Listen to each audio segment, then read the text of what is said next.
What is good, guys? I'm here working on a project called Little Big, and I'm opening the Photo Booth app by checking for it in the Spotlight search on my computer.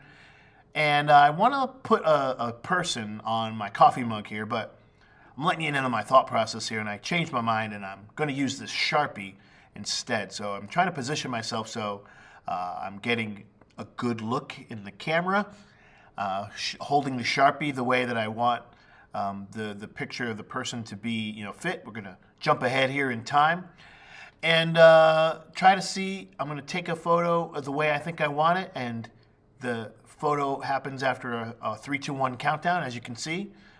And let's see how that goes. I'm gonna try a second one, see how that goes, and I'll have both of those later. So this is the picture of my son that I want to use. So I'm gonna airdrop it to myself on my school iMac here, and pop back over. Got to accept the photo to downloads on the screen here. I'm done with my phone, and I can open the photo by dragging it from the downloads folder to the Photoshop icon. It should pop open. I'm going to try to select him out of the background with the object selection tool, but it's kind of finicky. You can see it doesn't really do what I'm looking for. So I'm going to select more of him using the quick selection tool here, and feel like that'll be a more successful end result. So now I'm dragging the photo I took out of the Photo Booth app down to the desktop and then over to Photoshop. Let it pop open, and then copy and paste the picture of my son into the new project. I'm going to free transform him down and make him smaller so he fits. And one of the goals is the small thing in a photo like this. We don't want it to be too small. That's why I'm holding I'm holding it up in front of my face so the photo of him will be big. But as I'm looking at this layout, as this composition I've created here, he doesn't really fit without covering part of my face or becoming so small that it's harder to see him. So I kind of need to change my plan here and go and take a couple more photos. And the important part about photos, digital photos are free.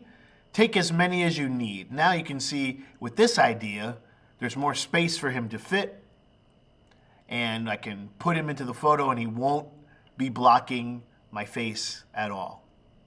And that, I feel like, will be a better composition. So we're gonna go through a couple of steps more with the photo of my son. We're gonna shrink him down, place him on the edge of the marker the way I want him to be.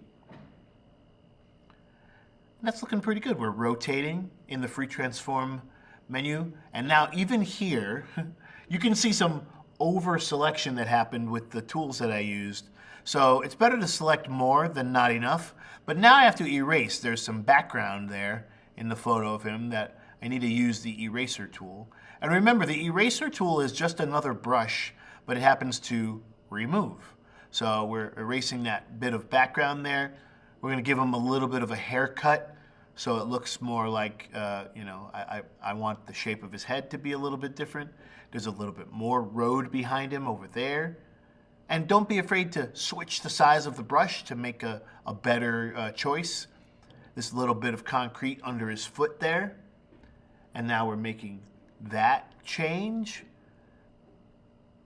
And it's going pretty well.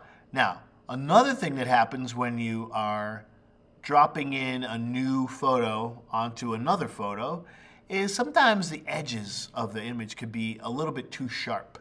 So we're going to go to this tool that looks like a water droplet for the icon, and this is the blur tool. And what I like to do is just kind of go over the edges of the image that I've pasted. So you can see it's softening up those edges. They're not as harsh or sharp looking. And I'm going to do it in a few places, but not on his face or any of the details in his clothes where there's some logos and some other things. I don't want to lose those details. So now I've softened him up so he looks a little bit better. And now I'm using the Layer Style menu to add a drop shadow to him. Now he doesn't specifically need a shadow behind him here, but I do like to put a little soft shadow effect to give him a little presence, make him pop out from the background a little bit.